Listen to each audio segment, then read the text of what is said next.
Jake Morrison wiped the sweat from his forehead as he climbed higher up the Red Mountain. The twin sons of Draxara Prime beat down on him, making his uniform stick to his back. He had been walking for 3 hours now, following strange heat readings on his scanner. His team leader, Commander Lisa Grant, had sent him to check out this area while the rest of the crew studied plants in the valley below. The mountains here were beautiful in a wild way. Red rocks jutted up like broken teeth, and strange blue moss grew in the shadows. Jake loved this part of his job. As a xenobiologist, he got to see worlds that most humans would never visit. He got to discover new forms of life and learn their secrets. His scanner beeped loudly. The heat signature was close now, just around the next bend. Jake climbed carefully over a pile of loose stones and found himself standing in front of a cave entrance. The opening was narrow, barely wide enough for him to squeeze through. Strange symbols were carved into the rock around it. Symbols he didn't recognize. Jake pulled out his camera and took pictures of the symbols. Then he turned on his headlamp and entered the cave. The temperature inside was much warmer than outside, almost uncomfortably hot. His scanner was going crazy now, the readings jumping all over the place. The cave opened up into a larger chamber. In the center of the room sat something that made Jake stop in his tracks. It was an egg, but not like any egg he had ever seen. It was the size of a watermelon, covered in scales that shifted colors in his lamplight. Silver, blue, purple, green. The colors flowed across the surface like oil on water. Jake approached slowly, hardly daring to breathe. This was incredible. This was the kind of discovery that scientists dreamed about. He reached out carefully, not touching the egg, but letting his scanner analyze it from inches away. The shell was warm. Something was definitely alive inside. Then the egg moved. Jake jumped back, his heart pounding. A crack appeared along one side, then another. The egg was hatching, right now, right in front of him. Jake activated his comm device. He needed to tell Lisa about this, but before he could speak, the egg split open completely. A small creature tumbled out onto the cave floor, wings folded against its body, covered in a clear fluid. It was a dragon. There was no other word for it. Jake had seen pictures in old Earth stories, myths and legends from before humanity reached the stars. This creature looked exactly like those ancient tales described. It had 4 legs, 2 wings, a long tail, and a serpentine neck. Its scales were iridescent, shimmering with inner light. The hatchling opened its eyes and looked directly at Jake. Those eyes were intelligent, far more intelligent than any animal Jake had ever studied. They were silver with flecks of gold, and they studied him with what seemed like curiosity. Jake's comm device crackled. It was Lisa. "Morrison, report. What did you find?" Jake couldn't take his eyes off the hatchling. "Commander, you need to see this. I found something incredible." "What is it?" "I think it's a dragon." There was a long pause. "Say again?" "A dragon.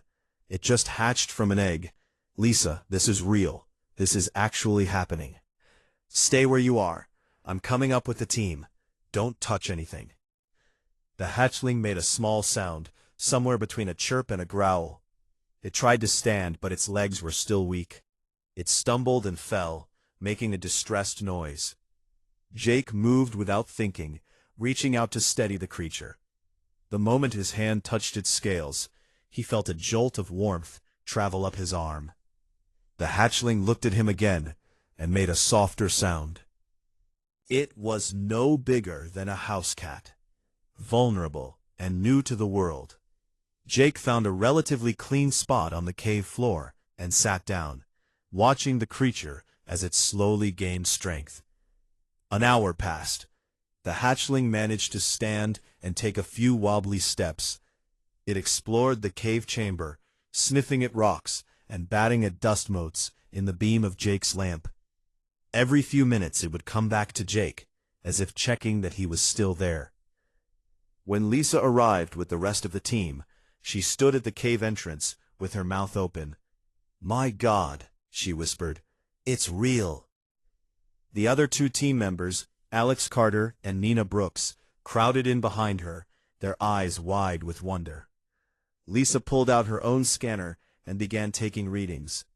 "We need to transport it back to the research station immediately. This is the discovery of the century. Maybe the millennium." "I don't think that's a good idea," Jake said carefully. "Why not?" Jake pointed to the symbols around the cave entrance. "Those markings. This place is significant. And look at the hatchling. It keeps coming back to this spot. I think this is where it's supposed to be." "It's a newborn animal, Morrison. It doesn't know what it's supposed to do."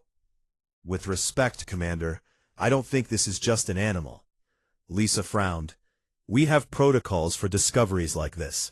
The creature needs to be studied in a controlled environment." The hatchling, as if understanding the conversation, moved closer to Jake and made a small worried sound. Jake put his hand on its head gently. "Give me one night," he said. "Let me stay here and observe. If everything seems fine, we can discuss transport tomorrow." Lisa looked like she wanted to argue, but something in Jake's expression stopped her. "Fine. One night. But you stay in radio contact. Any problems, you call immediately." After the team left, Jake settled in for a long watch. He ate an energy bar from his pack and gave some to the hatchling, who sniffed it curiously before eating it in 2 quick bites. As darkness fell outside the cave, Jake noticed the hatchling's scales began to glow softly, providing light. Around midnight, Jake heard something, a deep resonant sound from outside the cave, then another and another. He moved to the cave entrance and looked up. The sky was full of dragons, massive ones, each the size of a small spacecraft. They circled overhead, their scales catching the light of the moons. Jake counted at least 20 of them. The largest one, with scales like polished black stone, descended and landed 50 feet from the cave entrance. Its eyes, burning like small suns, fixed on Jake. In that moment, Jake understood. This wasn't just about protecting a hatchling. This was a test, and his answer would change everything. Jake stood at the cave entrance, his heart hammering in his chest. The massive black dragon stared at him, with eyes that held countless years of wisdom and power. Behind it, the other dragons landed one by one, forming a circle around the cave. Their combined presence was overwhelming, like standing in front of a storm that could break loose at any moment. The hatchling made a small sound from inside the cave. Jake glanced back and saw the little creature trying to walk toward the entrance, toward the adult dragons. Without thinking, Jake moved to block its path. If these dragons were dangerous, he wouldn't let them harm the baby. The black dragon tilted its massive head, studying him. Jake felt something brush against his mind, like a whisper he couldn't quite hear. It wasn't words exactly, but he understood the meaning. The dragon was asking a question. Why did he protect the small one? Jake took a deep breath. He didn't know if the dragon could understand him, but he spoke anyway. Because it's just a baby. It can't protect itself yet. The mental touch came again, stronger this time. Images flooded Jake's mind. He saw dragons flying through ancient skies, saw them being hunted by creatures in ships, saw their scales being torn away while they still lived. He saw betrayal and pain, and a decision to disappear from the known galaxy. Jake's legs felt weak. He sat down hard, his back against the cave wall. The visions continued. He saw these dragons, these magnificent beings, retreating to hidden worlds. He saw them watching the younger races from afar, waiting to see if any of them were worthy of trust. When the vision stopped, Jake was breathing hard. He looked up at the black dragon and understood. This species had been hurt badly by others who saw them only as resources to exploit. They had every reason to hate outsiders, to attack anyone who came near their young. But they were giving him a chance. The black dragon, who Jake somehow knew was female and the leader of this group, stepped closer. She lowered her enormous head until her snout was just feet from Jake. Her breath was hot and smelled like cinnamon and lightning. Jake held perfectly still. Another mental touch, this one almost gentle. He understood what she wanted. She wanted him to stay, to prove himself, to show that not all outsiders were the same. "Okay," Jake said quietly, "I'll stay." The dragon pulled back and settled onto the ground, her massive body coiled like a cat. The other dragons did the same, forming a wall of scales and muscle around the cave. They were watching, waiting. Jake retreated into the cave, and the hatchling immediately scrambled over to him. It climbed into his lap, its small claws pricking through his uniform. Jake wrapped his arms around it carefully, feeling its warmth and the steady beat of its heart. His comm device crackled. It was Lisa, her voice tight with worry. "Morrison, what's happening? We're seeing massive heat signatures around your position." "I'm fine, Commander. The adult dragons are here. They're not attacking. They're just watching. We need to extract you immediately." "No," Jake said firmly. "I need to stay. This is important." "Jake, you could be in serious danger." "I know, but I think this is something bigger than just one scientist. Trust me on this." There was a long pause. Finally, Lisa spoke again. 24 hours. Then I'm sending a team, whether you like it or not."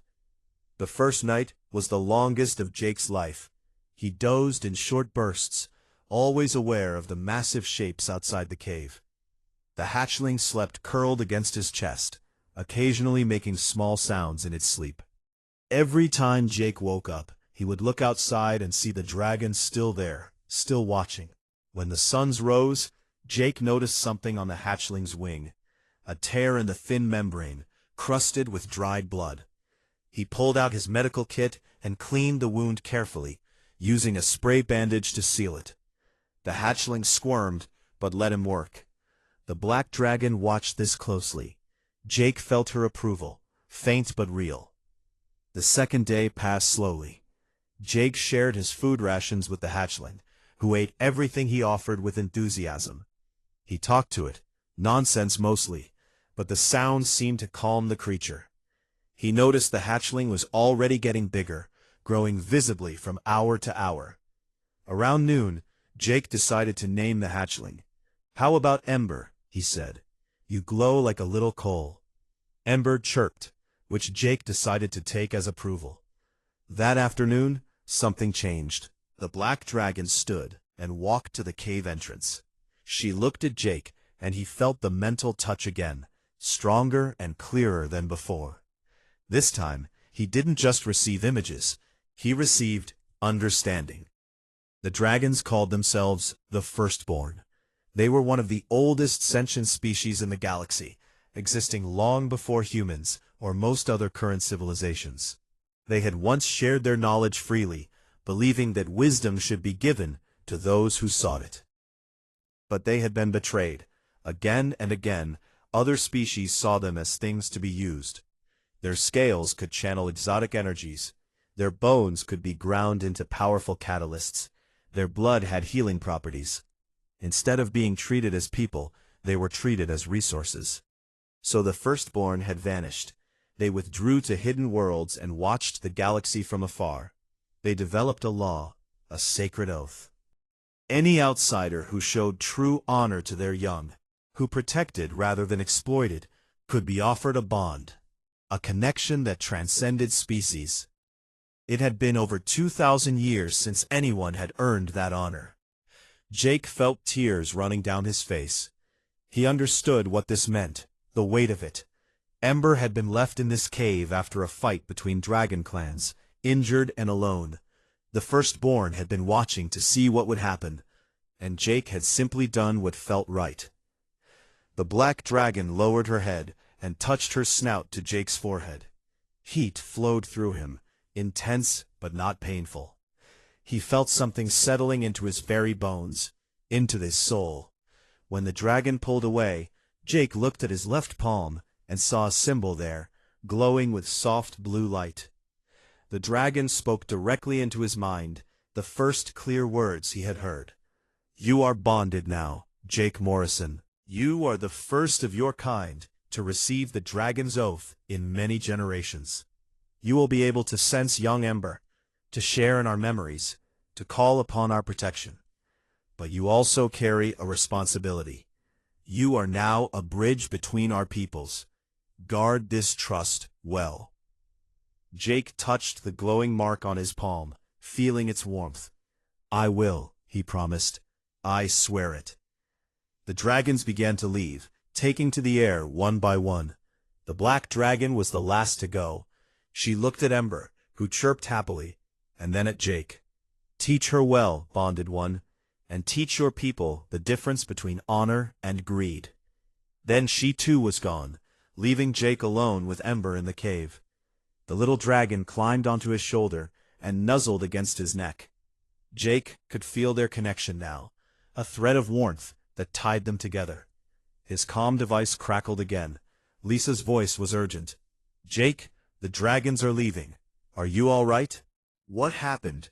Jake looked at the mark on his palm and smiled. "Something wonderful," he said. "Something that's going to change everything." Jake walked back to the research station with Ember riding on his shoulders. The little dragon had grown noticeably in just 3 days, now the size of a medium dog. Her scales caught the sunlight, throwing rainbow patterns across the red rocks. Lisa Grant met him at the entrance, her face a mixture of relief and concern. "Let me see your hand," she said immediately. Jake held out his left palm. The glowing mark was still there, pulsing gently with blue light. Lisa scanned it with 3 different devices, her frown deepening with each reading. "It's integrated with your biology," she said quietly. "It's not a tattoo or a burn. It's somehow part of your cellular structure. Jake, what exactly happened out there?" Jake told her everything. The visions, the test, the bond. Lisa listened without interrupting, but her expression grew more troubled with each sentence. "This is beyond anything in our protocols," she said when he finished. "I need to report this to the Galactic Council immediately." "I know," Jake said. "I expected that." Within 2 days, the research station was swarming with visitors. Scientists from a dozen different species arrived to study Jake and the bond. Military officials came to assess potential threats. Diplomats came to discuss implications. The quiet research outpost became a circus. Jake found an ally in Dr. Sophie Chen, a specialist in human and alien relations. She had kind eyes and a calm manner that put Jake at ease immediately. "Don't let them intimidate you," she said during their first meeting. "What you've done is remarkable. The first peaceful contact with a species this advanced in over a century."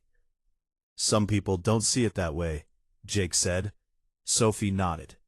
"General Marcus Hayes and his faction see everything as a potential weapon or a potential threat. They're afraid of what they don't understand." As if summoned by his name, General Hayes arrived at the station the next day. He was a tall man with gray hair and hard eyes. He brought a squad of armed soldiers with him. "Mr. Morrison," Hayes said, not bothering with pleasantries, "I need you to submit to a full medical examination. We need to understand exactly what these creatures did to you." "They didn't do anything to me," Jake said. "I was given a gift, an honor." "You were altered by an unknown alien species without your informed consent. That makes you a security risk." Ember, who had been sleeping in the corner, lifted her head and growled. It was a surprisingly deep sound for such a small dragon. Jake felt her protectiveness through their bond, and he sent calming thoughts back to her. "I consented," Jake said firmly, "and I'm not a risk to anyone." "That's not your decision to make. Actually, General, it is. Jake Morrison is a civilian scientist. You have no authority to detain him or force medical procedures on him without his consent." Hayes's jaw tightened. This is a matter of galactic security. This is a matter of first contact protocol, Sophie countered. And the regulations are clear. Jake has the right to refuse examination. The argument continued for hours, but Sophie held her ground. Eventually, Hayes left, but Jake knew this wasn't over. That night, Jake couldn't sleep. He sat on the roof of the research station, watching the stars. Ember curled up beside him, her scales glowing softly in the darkness. He could feel her contentment through their bond. He also felt something else. A presence at the edge of his awareness. When he focused on it, images came to him. Not his memories, but older ones. He saw ancient cities built by the firstborn, saw them teaching younger species about mathematics and physics, saw them sharing their world with visitors who came in peace. Then he saw the betrayal. Ships attacking without warning. Dragons being captured and killed. Their bodies harvested for valuable materials. The pain and rage of an entire species. Jake understood now why the test had been so important. Why the firstborn had waited so long to trust again. Over the next few weeks, Ember continued to grow rapidly. She was now the size of a large dog, and her wings were developing properly. Jake spent hours each day with her, teaching her and learning from her. He discovered that dragons didn't speak with words, but with a complex system of sounds and mental impressions. Ember could understand him perfectly. She just communicated differently. Jake also discovered new aspects of the bond. He could sense Ember's location even when she was out of sight. He could feel her emotions. And sometimes, when he was very still and quiet, he could access the shared memory of the firstborn, seeing glimpses of their long history. Sophie became a regular visitor. She was fascinated by the bond, and spent hours documenting everything Jake experienced. Unlike the military officials who saw him as a problem to solve, Sophie saw him as a bridge to understanding. "This could change everything," she said one evening. "If the dragons are willing to share their knowledge, the entire galaxy could benefit." "They will share," Jake said, "but only if they're treated with respect, as equals, not as resources. Some people won't like that. Some people will have to learn." An unexpected ally came in the form of Krell, a representative from the Vex Collective. The Vex were an insectoid species, known for their philosophical outlook. Krell was fascinated by the concept of the bond, and spent long hours discussing it with Jake. "Your species is young," Krell said, in his clicking, translated voice.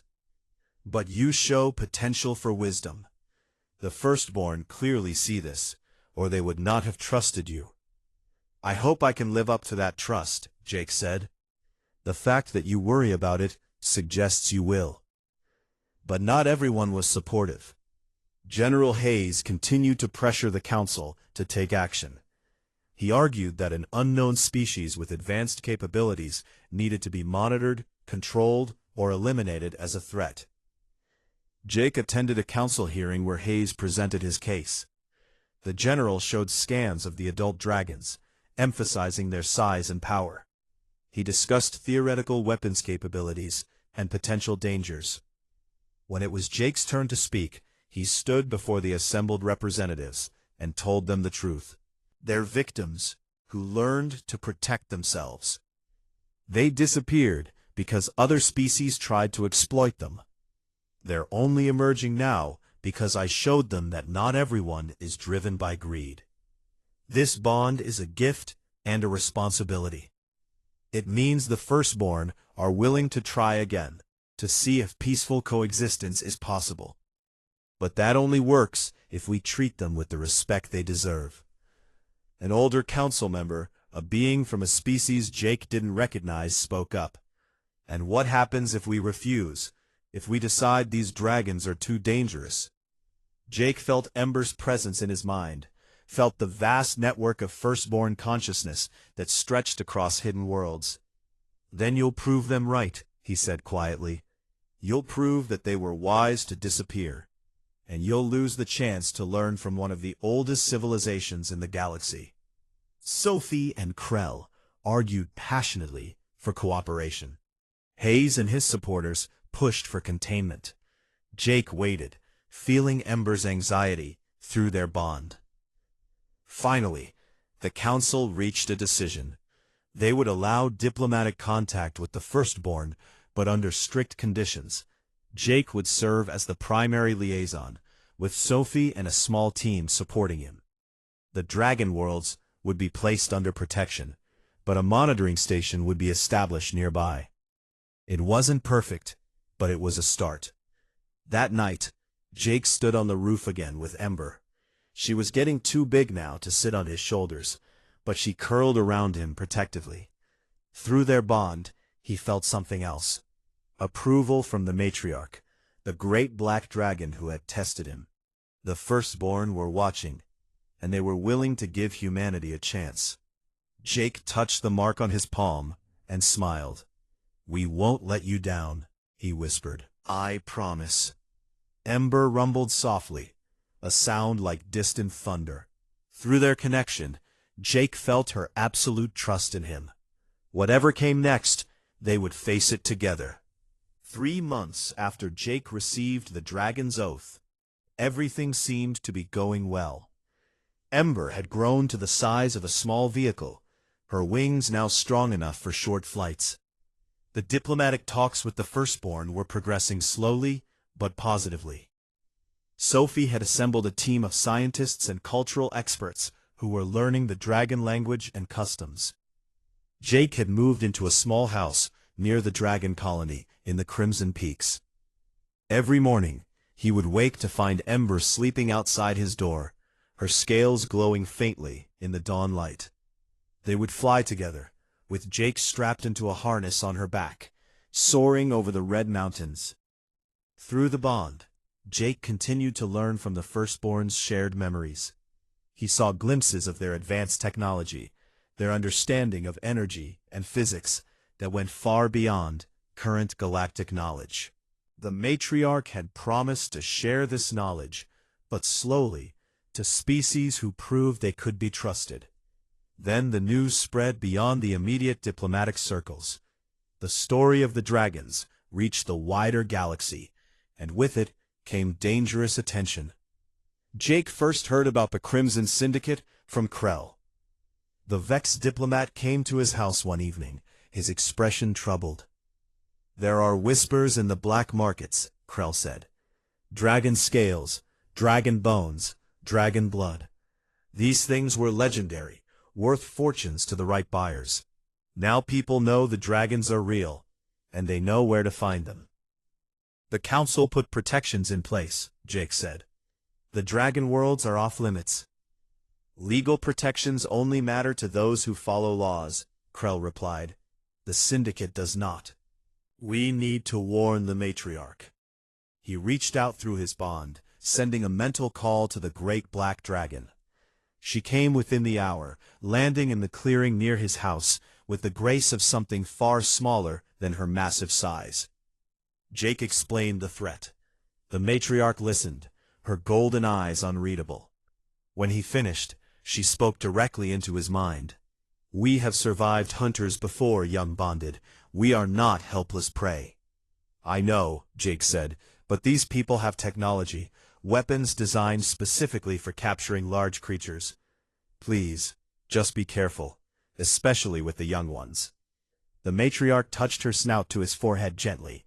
"Your concern honors you. We will be vigilant." But vigilance wasn't enough.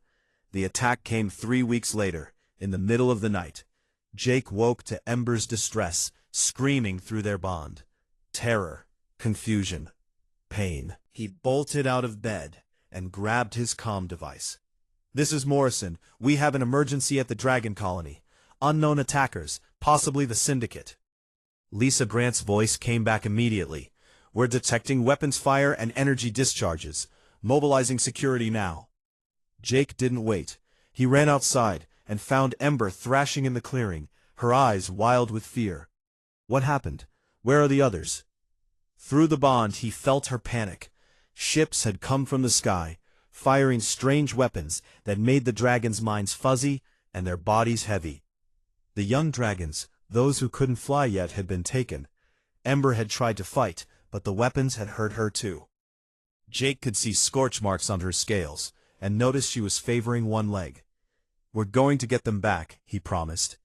"All of them." He contacted Sophie and demanded an immediate meeting with the council representatives on the planet. Within an hour, they had assembled in the research station's main hall. Jake's anger must have shown on his face, because even General Hayes looked wary. "The Syndicate has taken dragon hatchlings," Jake said without preamble. "At least 6 of them, including some who were just weeks old. We need to mount a rescue immediately." Hayes frowned. "We don't have jurisdiction to pursue criminals across space without proper authorization. That could take days." "Those hatchlings don't have days," Jake snapped. "Every hour we wait, they get farther away." Sophie stepped forward. "Jake's right. We have a duty to act. These dragons are under council protection." "I'll need to consult with command," Hayes said. Jake felt something snap inside him. "While you're consulting, those babies are being tortured. I'm going after them with or without your help." Lisa Grant surprised everyone by stepping up beside Jake. "I'm going with him. Morrison's bond gives us a way to track the Syndicate ship. That's more than any official pursuit would have." Alex Carter, the pilot who had helped Jake before, raised his hand. "I'll fly. You'll need someone who knows how to handle a ship in combat." Nina Brooks, the security officer, nodded. "And you'll need someone who knows how to fight. Count me in." Hayes looked like he wanted to argue, but Sophie cut him off. "This is a civilian rescue operation. You can't stop them, unless you want to arrest them, and that would create a diplomatic incident with the Firstborn." Jake felt a surge of gratitude for his friends. Through his bond with Ember, he could feel the captured hatchlings, their terror like needles in his mind. "We leave now," he said. The team assembled quickly. Alex prepped the fastest ship available, a small courier vessel with decent shields. Nina loaded weapons and equipment. Sophie provided them with everything she knew about the Syndicate's operations and likely routes. Ember insisted on coming. Despite her injury, she flew alongside the ship as they launched, her wings beating steadily. Jake sat in the co-pilot seat, his eyes closed, following the thread of connection to the captured hatchlings. "They're heading toward the edge of the system," he said, "moving fast." "I see them on scanners," Alex said. "That's a Syndicate cruiser, heavily armed. This is going to be dangerous." "I don't care," Jake said flatly. The pursuit took 3 hours. The Syndicate ship was fast, but Alex was a brilliant pilot. He pushed their small vessel to its limits, gradually closing the distance. Ember kept pace, though Jake could feel her exhaustion growing. When they were close enough, Nina opened a comm channel. "Syndicate vessel, this is the research ship Horizon. You are carrying stolen property and kidnapped sentients. Surrender them immediately." The response was mocking laughter. "Go home, scientists. This doesn't concern you." Jake felt his anger turn cold and focused. The mark on his palm began to glow brighter. Through the bond, he reached out to the captured hatchlings, sending them comfort and strength. He felt their response, their desperate hope. "Alex, get us alongside," Jake said. "Nina, prepare for boarding." "They'll blow us out of space," Nina warned. "No, they won't. They don't want to damage their cargo." Alex maneuvered expertly, bringing their small ship right up against the Syndicate cruiser's hull. Nina fired a magnetic grapple, locking them in place. Then she activated the cutting torch. The Syndicate tried to shake them off, but Alex compensated for every move. Within minutes, Nina had burned through the hull and opened a breach. She went in first, her weapon ready. Jake followed close behind. The inside of the Syndicate ship was chaos. Alarms blared, and crew members ran to repel the boarders. Nina handled them efficiently, using stun rounds to drop them without killing. Jake ran through the corridors, following his bond to the cargo hold. He found the hatchlings in containment cells, crying out in distress. Neural dampeners surrounded each cell, keeping the young dragons weak and confused. Jake's rage burned white-hot. The mark on his palm blazed with light.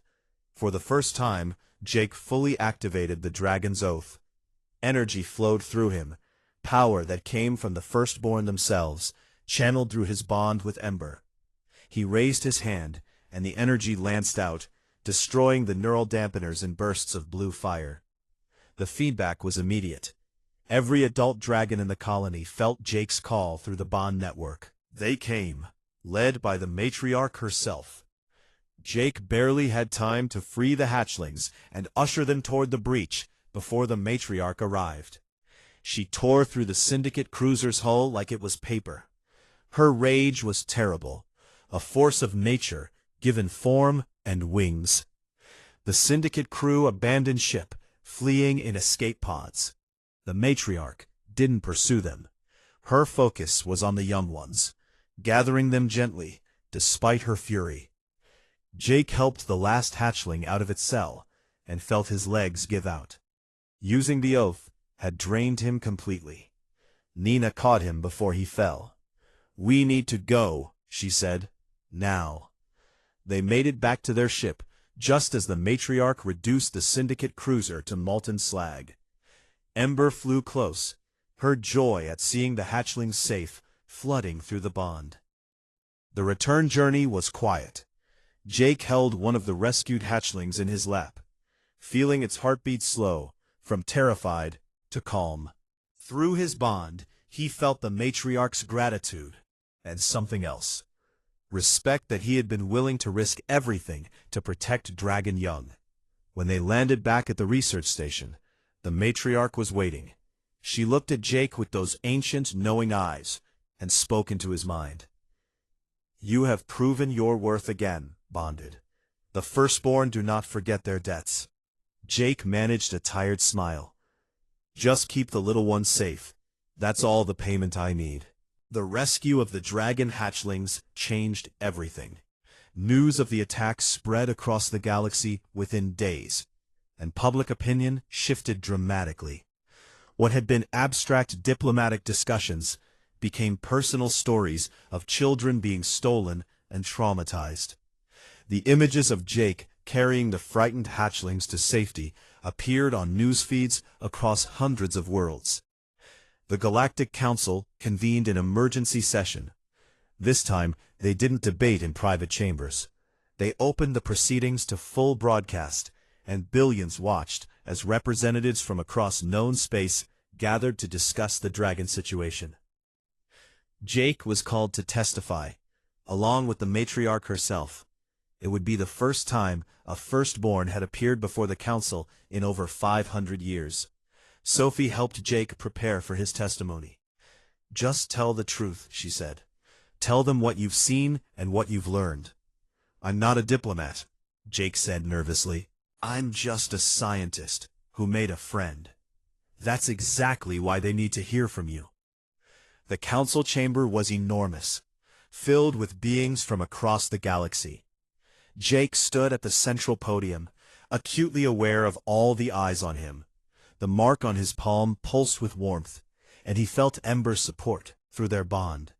She waited outside the chamber, too large now to fit through the doors.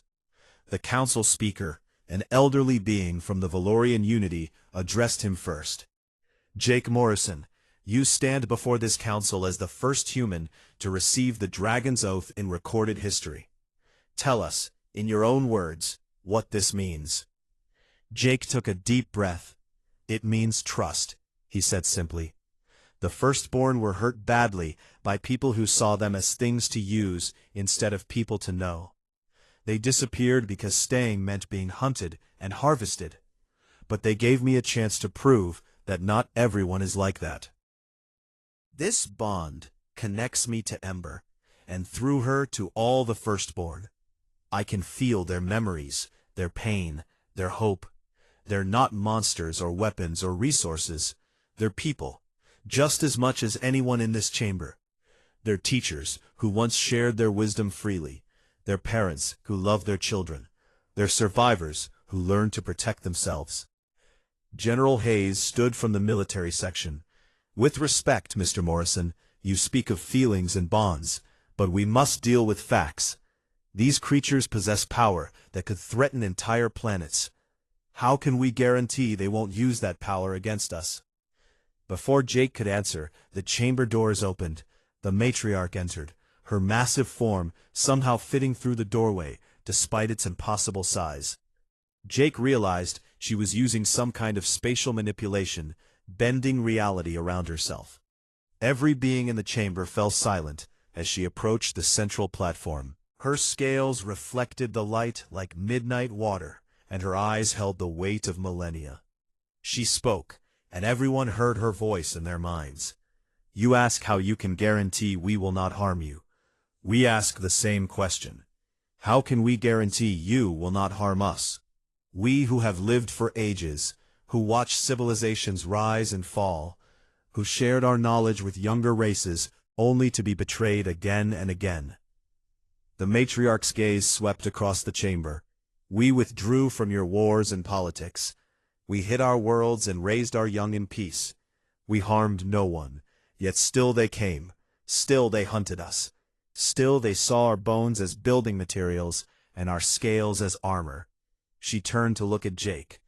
Then came this one, small and soft, as his kind are. We left an injured hatchling in a cave, watching to see what any who found it would do. Most species would have seen opportunity. Valuable specimen. Research subject. Profitable discovery. The matriarch moved closer to Jake, her enormous head lowering until she could touch her snout to his shoulder. But this one saw a child in need. He protected young Ember without thought of reward. He defied his own superiors to keep her safe. He risked his life to rescue our stolen children. This is why he bears our mark. This is why we return.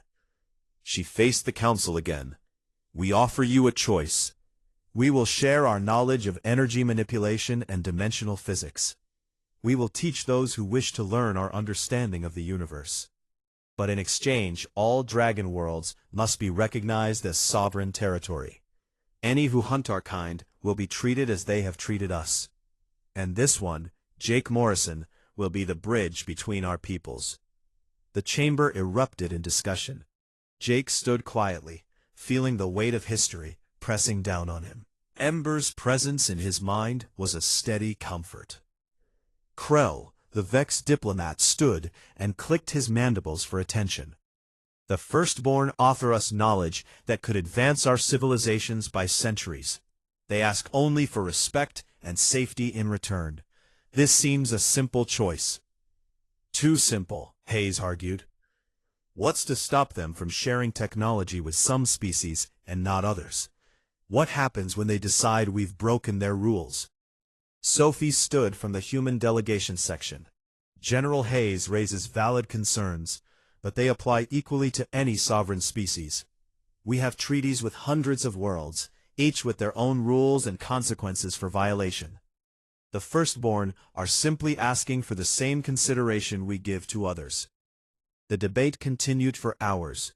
Representatives argued about boundaries and protocols, about monitoring and verification. Through it all, the matriarch remained silent, watching with patient eyes. Finally, the council speaker called for order. We will vote on the proposed Dragon Accord. All in favor of recognizing the firstborn as a sovereign species, with protected worlds, and establishing Jake Morrison as official liaison, signify now. The vote was not unanimous, but it was decisive. The majority of council species voted yes. The speaker announced the result, and Jake felt his knees weaken with relief. The matriarch's voice entered his mind, warm with approval. Well done, young bonded. You have opened a door that was closed for far too long. The following months were a whirlwind of activity. The Dragon Accord was formalized with hundreds of pages of diplomatic language, but it came down to simple principles: mutual respect, protected sovereignty, and shared knowledge. Jake's role as Dragon Warden was officially created. Sophie became his primary assistant, helping to coordinate between human governments and the Firstborn. Krell served as a neutral mediator, his philosophical perspective helping to bridge cultural gaps. The Galactic Council authorized the construction of the Embassy of Wings on Draxara Prime. It was designed jointly by human architects and dragon builders, blending both styles into something new and beautiful.